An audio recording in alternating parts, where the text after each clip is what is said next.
I believe we're all set with our Spanish interpretation for tonight as well. This evening's agenda will provide an opportunity to hear from our guest panelist on the topic of equity and inclusion of students with disabilities. We're hopeful that you will gain a deeper understanding of the complex work our community is doing, and then share your thoughts and ideas in the breakout sessions. Our staff leadership and board members will be participating in your breakout sessions. We will work side by side with you, our community members, and our panelists. Please know that the communication must remain civil this evening. Civility includes courteous, politeness, mutual respect, fairness, and good manners from all parties involved. Once we return from the breakout sessions, a few of our facilitators will share some of what they've heard. We'll then end with next steps and a few closing comments. And I'd like to invite Graham to take it from here. My pleasure. We have 5 panelists, and I will list them by name, and I believe we have a slide with their name on it, but each of you would have about a minute to do a little bit of an introduction about who you are and what you're doing. First is Kari Lewinson, Blake Guyan, Jackie Stockwell, Tammy Doyle, and Michaela Laverty.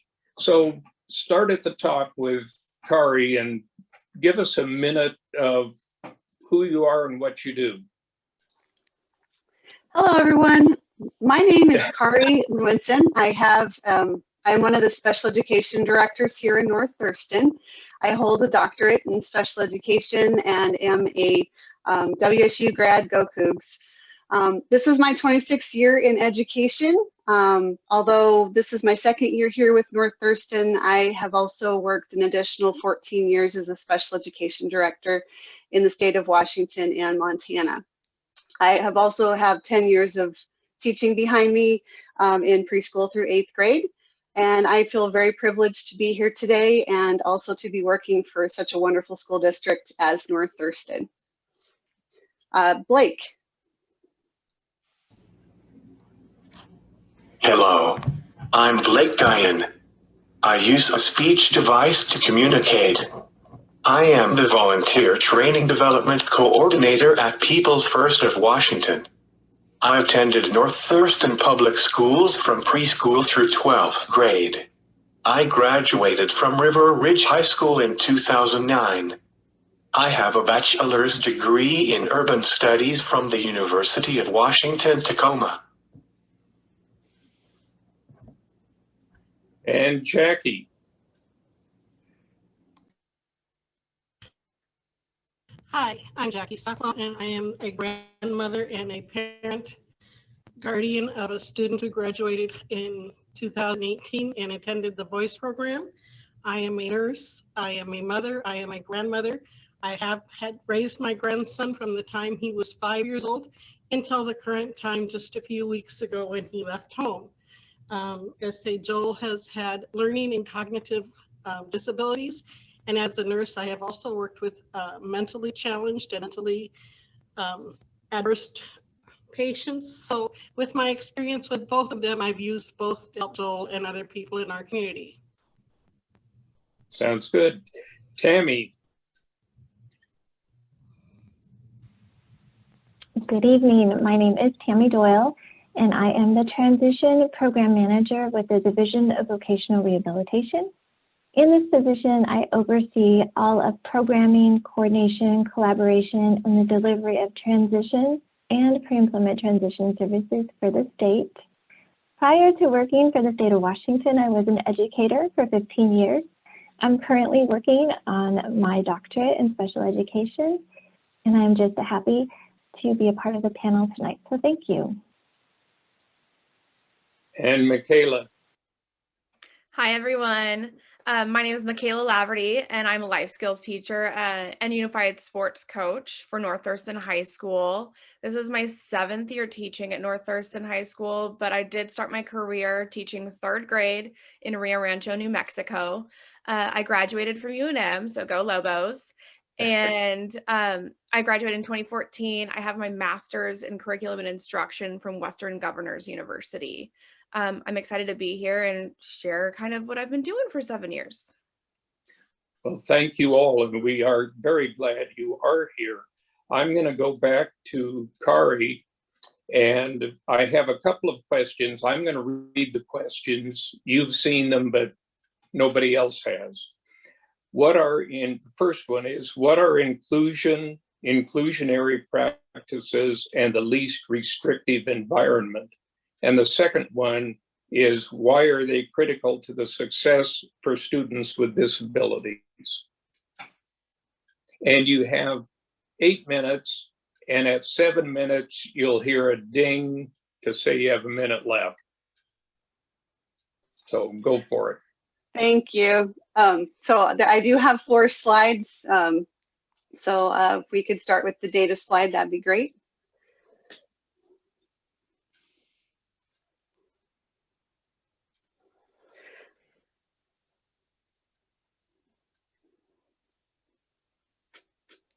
Okay, so my questions are really around what we are doing here going forward in North Thurston. Very exciting work.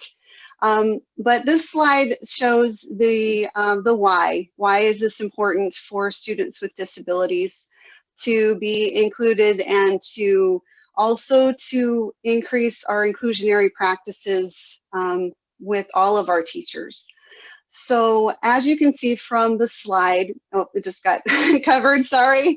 What you'll see is the purple represents students with disabilities. This is our whole district, so K-12, compared to students without disabilities. And there's quite a discrepancy, and this is something that we are looking to address and balance out through a variety of ways. And so I just wanted to let you all know that this is our goal, is to enhance our inclusionary practices to level this playing field for all of our students. Next slide, please. Okay, so North Thurston obtained a 2-year grant to focus on increasing students' inclusion in general education. The grant focuses on professional development and resource tools to increase staff knowledge of inclusionary practices. The target focus for the grant is for all schools to increase student engagement in general education into an LRE Tier 1. LRE stands for Least Restrictive Environment, and Tier 1 means we are looking for students with disabilities who spend more than 80% of their time in the general education classroom.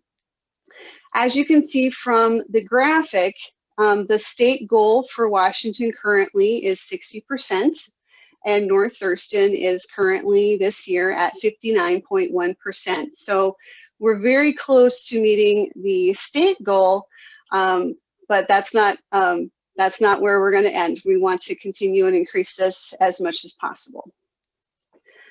Next slide, please.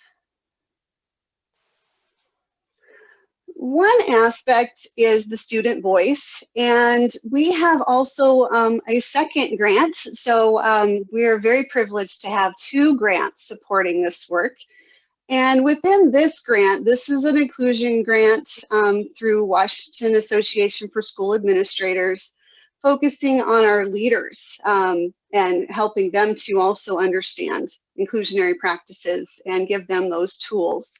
Part of this grant was to survey our students, and we were able to do that in November. And after reviewing the responses from the students, we pulled 2 responses from the students that give us the why for our work, why this is so critical. So I'm going to kind of describe the graphic here because I know it's a little confusing. The dark blue, where it says 31.3%, is our agree The light blue is strongly agree. So we have roughly 45% of our students who feel that their teachers get them and understand their life outside of school. We have an additional just under 20% that don't agree with that statement at all, either disagree or strongly disagree. But there's a large number, 37.6% of our students surveyed didn't really have an opinion either way. And when you think about this question, they're just coming to school. They don't necessarily feel totally included or totally like understood, but they don't also feel completely disenfranchised. And so this neutral is very concerning and is something that we really want to address for our students to ensure that they feel that this is where they belong and their teachers get them. Next slide, please. Okay, so this is a second question, similar profile. I love being part of this school because the community feels like a family. So we have 46% of our students who are in that agree, strongly disagree. A little bit fewer students who disagree strongly, but the same 37% of students are neutral about how they feel about school. They can come, they can go, it's okay. But that doesn't necessarily mean that we are engaging them, that we are helping them to feel part of their community as a family. So when you think about inclusion and inclusionary practices and how this is critical for the success of our students with disabilities, these surveys were all students. So this includes students with disabilities, but also includes students without disabilities. And so there's a lot of work here that we can do. Not only will this benefit students who might struggle a little bit more with school because of a disability, but these are also students who can benefit from this focus as well. So those are my 4 slides and our why. I'm super excited to be doing this work with all of you and with the school system. Well, thank you very much, Kari. And Blake, you're up next. And Blake's questions were, in what ways did you experience inclusion or inclusionary practices throughout your education in North Thurston Public Schools? Second, what were the benefits and some of the challenges? And third, what do you see as important considerations to increasing the inclusion of students with disabilities in general education? I attended North Thurston Public Schools from preschool through 12th grade. I attended preschool and kindergarten at Horizons Elementary. I transferred to Evergreen Forest in 1st grade. While there, I attended regular classes and electives, including art, music, and physical education. From there, I attended Nisqually Middle School and River Ridge High School, graduating in 2009. There were many supports put in place that helped me to engage with the regular curriculum. At all levels, I had a teacher that managed my IEP. I also had a one-to-one paraeducator. In addition, I had weekly physical and speech therapy, along with ongoing technology support. I was able to be successful in school because these supports allowed me to access general ed and a variety of extracurricular activities. My one-on-one assistant helped me get items in and out of my backpack, took notes in classes, helped review homework, attended elective classes to assist with access, assisted with communication to my parents about homework, and assisted with homework during my IEP study skills class. While taking advanced math classes in high school, I worked with peer tutors who could help with advanced algebra and pre-calculus. I had many staff members and teachers who helped me to have a positive experience in general ed classes. 2 examples that stand out to me are my elementary physical education teacher Ken Tanner, and high school band teacher John Thine. Mr. Tanner was very creative and always made sure that I was included in every activity. In the 5th grade, I decided that I wanted to join band as a percussionist. Mr. Thine, who I had in elementary school and high school, made sure that I could fully participate in all aspects of band. He modified the curriculum to meet my needs, welcomed my participation in high school pep and marching band, and made sure that I could travel with the band on field trips and on tour to California. Most of my general ed teachers accepted me in their classes and were willing to modify assignments as necessary. I had a lot of support from my administrators as well. I also faced challenges of inclusion while attending North Thurston. In middle and high school, I had lunch in the special education room, away from other students. At the time, I was told that it was easier for me to have lunch there. I did not question it. Looking back on it now, I should have advocated for myself to eat in the cafeteria with other students. Lunchtime is a great way to make friends. Another space where I was separated from my friends was on the school bus. I had to ride the special education bus because it's the only one that is wheelchair accessible. As a result, I couldn't mingle with my other classmates during that time. However, most of my bus drivers were amazing people. They treated us like regular kids and were fun to be with. When I was a senior in high school, I started riding transit buses. My first time riding public transit was to get home after a school activity. It was incredible because it was the first time that I went somewhere without relying on my parents. It was very freeing and opened up a whole new way of getting around. I will use transit for the rest of my life because I am unable to drive. The school bus is a great space to talk to people and make friends, and I had a different experience than other students. Moving forward, I think the North Thurston School District did a great job recognizing my abilities despite my disabilities, and provided me with an educational experience that helped me to be successful in college and beyond. My hope is that each child on an IAP will be treated the same. I am very grateful for the educational experience that I had at North Thurston.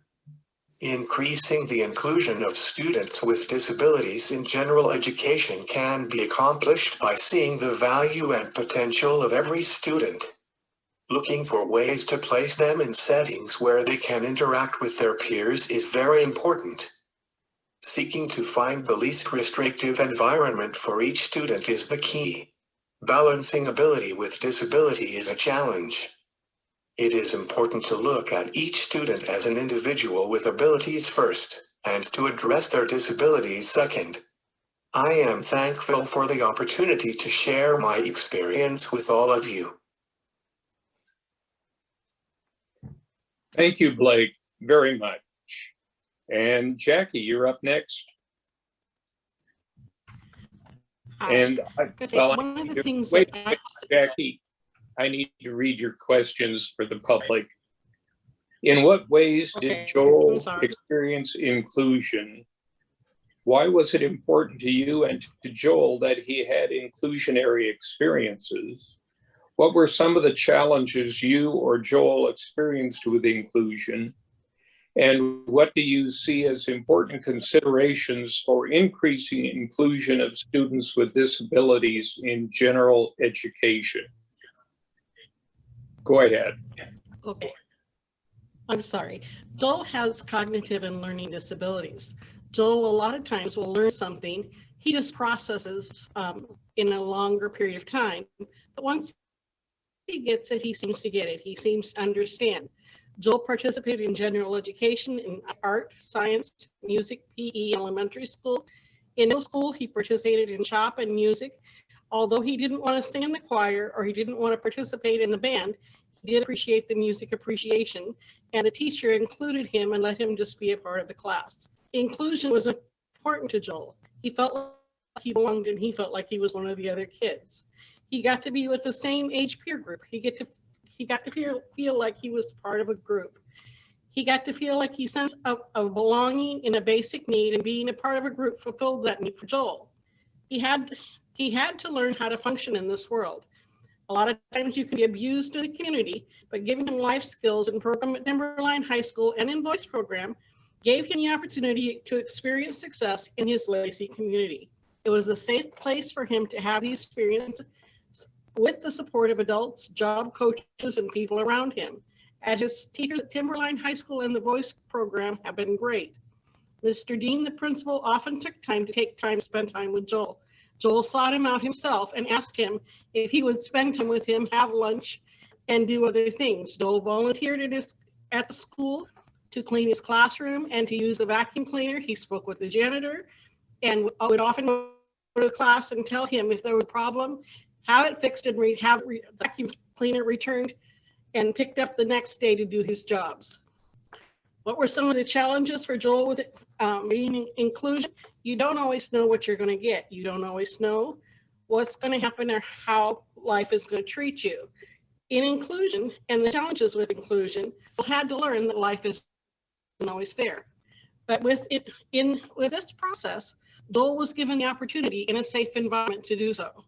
I think that's very important, giving him life experiences, giving him the ability to try and to work with others with a safe environment, gave him that opportunity to succeed and fail. What's important with the next part of Joel's learning education and what's important for the kids in the community, it's listening to their voices, hearing them talk, asking him what they want and what they want. What do they need to learn? What is important to them? A lot of times we forget that they are there and that they have needs and wants. And sometimes we don't see them. We're so busy telling them what they need to do or how they need to do it that we forget that they have things that they love and things that they have that are important to them. Joel went to the shop class. Although he was delayed, the teacher there just was always telling me that he was like a sponge, that he wanted to know how, why, when, what happened, how does this work, how does that function? He told me, he said, Joel was just like a sponge. He was just so curious about those things, and he took the time to teach him. He took the time to give him those tools and those opportunities to function in that place, even in the simplest things. So I think just doing that for the kids, just hearing what they have to say, looking at that human being, seeing what they need, and remember that they're human first, that we want to open up doors, we want to open up opportunities. They may have hurdles, but if they succeed, that's wonderful. If they fail, at least they've had that chance. And we know that they have an opportunity to stretch and grow. Thank you very much. Tammy, you're up next, and yours are, tell us a little bit about DVR and how DVR works in the school setting and with school staff to support the inclusion of students with disabilities. And second, what programs or partnerships through DVR support inclusion of students with disabilities? Wonderful, thank you. So I'll start by saying that DVR has been encouraged to work with schools and students with disabilities since the Rehab Act of 1973. DVR offers support to students with IEPs, 504 plans, or those who have a medically documented disability, and we offer support to help them achieve their vocational and employment goals. Every high school across the state is assigned a DVR counselor liaison to provide outreach activities and transition supports. Counselor liaisons are encouraged to have regularly scheduled check-ins with the school staff and often participate in IEP planning meetings, IEP meetings, person-centered planning meetings, as well as offering assistance with career and transition fairs. Their collaborations with school staff are inclusive of building administrators, teachers, both general education and special education, school counselors, school psychologists, school nurses, 504 coordinators, and homeless liaisons to be inclusive of all students and their needs. DVR also has 14 regional transition consultants assigned to each of the ESD, the Educational Service Districts across the state. These staff members help coordinate and facilitate the delivery of pre-employment transition services. Pre-employment transition services are available to all students age 14 to 21 who have either an IEP, a 504, or a documented disability, and they're available in the areas of job exploration, work readiness, self-advocacy, post-secondary guidance and counseling, as well as work-based learning activities and experiences. Those include job shadowing experiences, job site tours, and paid internships. These services are intended to give students experience and exposure to the working world. Students do not need to go through the typical DVR application and eligibility process. If students are interested in receiving these services, they just need to complete a pre-employment transition consent form. And then the regional transition consultants work with school staff to ensure that these services align with the student's skills, abilities, interests, and then also align with their IEP career goals and or high school and beyond plan career goals. Thank you. Question number 2. Oh yeah, question number 2 very quickly. I'll just go over some partnerships that I'm very excited to share with you. So DVR does have a partnership with Washington State University. I heard a Go Coug out there who led the efforts in conducting a statewide needs assessment. And in this assessment, we looked at the availability, accessibility, and coordination of transition services in buildings and districts across the state. And what we were looking at is to what extent are transition services available to all students, including those students in gen ed and special education, and then to what extent are students accessing those services, students with disabilities accessing those services, and then to what extent are those services coordinated with DVR.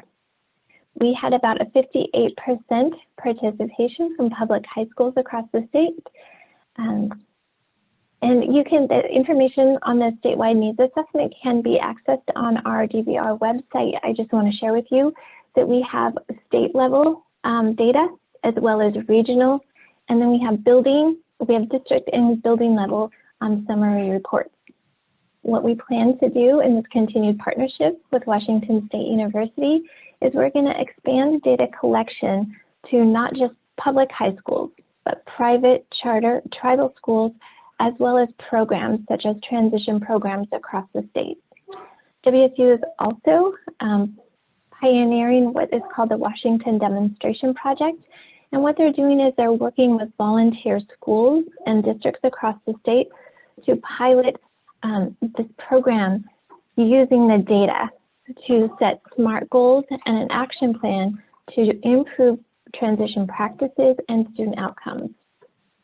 Another partnership, very quickly, I'll just talk about, is with the Center of Change and Transition Services. I just want to share with you that they are currently working very hard to organize a summer transition forum. The transition forum is going to showcase best practices, trends, hot topics on all components related to transition, both from the national perspective and local perspectives. Themes of the conference will include presentations from content area experts in the areas of education, employment, and independent living. DVR has also embarked on a new partnership with Junior Achievement, who is currently providing a variety of online services that include workshops for financial literacy, informational interviews, and job shadow experiences. A couple other partnerships I'd just like to share with you is that we are working with Relevant Engagement, who is providing online workshops for self-advocacy on the 4 pillars of growth, as well as ANEW, who provides workshops for students who are interested in the construction trades. They have 20 summer program sites already developed where they're going to be building tiny houses and where the students actually construct these homes and then give them back to the communities. And then one last partnership is AJAC, which provides experience and exposure to students who may be interested in the aerospace or manufacturing field. And I just want to let you know that all of the information that I covered tonight can be found on our DVR website. You can go there to identify your DVR counselor liaison, to contact your regional transition consultant for pre-employment transition services. You can review the statewide needs assessment, and then also obtain additional information on any of the programming that I discussed today.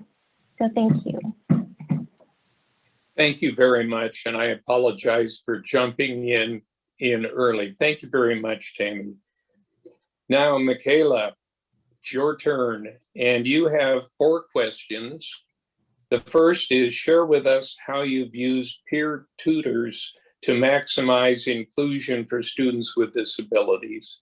Number 2, how have your students benefited from inclusion? 3, what have been some of the challenges? And 4, what do you see as the next steps? So take it away. Absolutely, thank you. So let me get my notes so I don't leave anything out. The acceptance and inclusion of people with disabilities is something that I studied in college and have pursued in the entirety of my teaching career so far. I honestly could talk about this topic for hours without a coffee break, but I'm going to do my best to give you a snapshot in 8 minutes. In order to answer these questions, the best way I could do it is by telling you a story. And this is the same story I tell my peer tutors, my new ones, every semester when they come into my program. So I'm going to tell you that story, but I also want to give you a little insight. Every time my program reaches a new step towards inclusivity, I have a habit of getting super excited and saying our class catchphrase, which is what it's become. And I just yell big things are happening. So right now, the fact that I'm talking to you guys, we're having this conversation with the school board and our community, I can't help but say y'all, big things are happening. This is really cool. So my story, my first day, I'm actually a product of North Thurston Public Schools. I think I said that earlier. I went to Thurston, where I teach now. And I had my first day, a professional development day before the first day of school. And I got to go in and meet my new coworkers who were my old teachers. And I was excited and nervous. And, but staff members knew me and came up to me and asked how I was doing. And some of them really felt comfortable with me. So they came up to me and said, kind of in a whisper, hey, so what do you do? And mind you, it's my first year of teaching. I don't know what I did. I had no clue what I was getting into. So I said, what do you mean? What do I do? They said, like, what do you teach? What do you guys do? Art projects? I'm I'm not an art person, first of all. And that's when I realized the other teachers didn't know my students' names, students that have been in the program already. They didn't know what they were working on. I don't think that they were ever in their classes, so they didn't really know what their capabilities were, anything. And that was a big shock to my system. It was very different from teaching in New Mexico, where inclusion was a much bigger thing. So I was kind of in shock, and I kind of explained, oh, well, I teach life skills. I put them in, want to make them as independent as possible. I teach them money math, teach them how to read environmental print, whatever. So, and they were like, oh, cool. They would come and check in with me throughout the year. And now they were more interested in it. But that told me my kids don't get out much. So they had been in adaptive PE before, and then they went back to the classroom and stayed with each other for the rest of the school day. They would go to lunch 15 minutes early so they didn't have to wait in line. And a lot of times they'd come back and eat in the classroom. And I just didn't understand that. So we quit that pretty quick. They got out of the bell time at the same time. They went and ate in the, they could go in the cafeteria. I let them come back and eat in the classroom until we kind of figured it out and made friends. And I realized we had to take some baby steps to get out there. Luckily, I had kind of built I knew people in the building. So I would take my students on walks and they'd get to go over, and I felt comfortable walking into a random classroom with a kid, as long as they weren't lecturing. So if I saw people were working, I'd walk my student Kenny into class and say, hey, Mr. Olson, how's it going? This is Kenny. Candy, did you know Olsen loves UW? I would be really like a matchmaker, like a friendship matchmaker. And I was marketing the crap out of my kids. I'd walk in, we'd go all over, we'd take walks. And pretty soon, I had gen ed teachers saying, oh, can you bring Kenny over here? I want to come see him. They'd call me, hey, send Kenny over. I didn't have to go walk with them anymore. They were like calling for him. I also asked to start a peer tutoring program because I needed these gen ed students in my classroom. First of all, I needed help, but also when I went to North Thurston, I didn't even realize we had a life skills program. So I wanted to make sure that I had those kids in my program. We started a peer tutoring program that November of my first year of teaching. And ever since, I've had on average anywhere from 5 to 13 peer tutors in my program throughout the day, and they take it as an elective credit currently. They work with their students, my students, on their academics, social skills. We do a lot of group work together. They go play and hang out. And those friendships have really become something where my peer tutors graduate and they still come back to visit. I have students who graduated in 2017 who come back every year on school breaks. 2018, I get messages, Lav, is Kenny at school today? Is this kid at school today?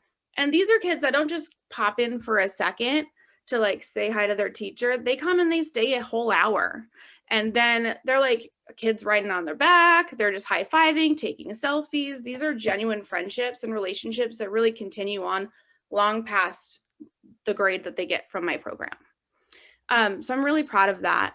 One of my very first peer tutors who helped me start Unified Sports actually just graduated from college and is teaching special education at Stockholm, I think somewhere in Stockholm School District. I'm so proud of her, and it's everything I could do not to cry when I talk about how proud I am of her.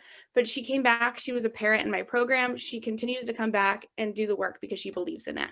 So I really couldn't go back and teach a regular day without peer tutors, without having them in my program, and without pushing my students out into their rooms.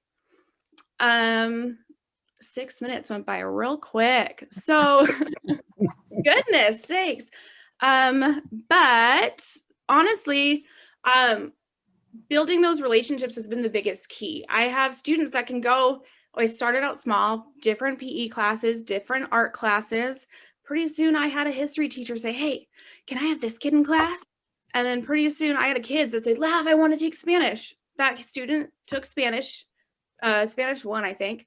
And he was able to take assessments, go into class without a para, and he passed a test or a quiz without any help and got an A.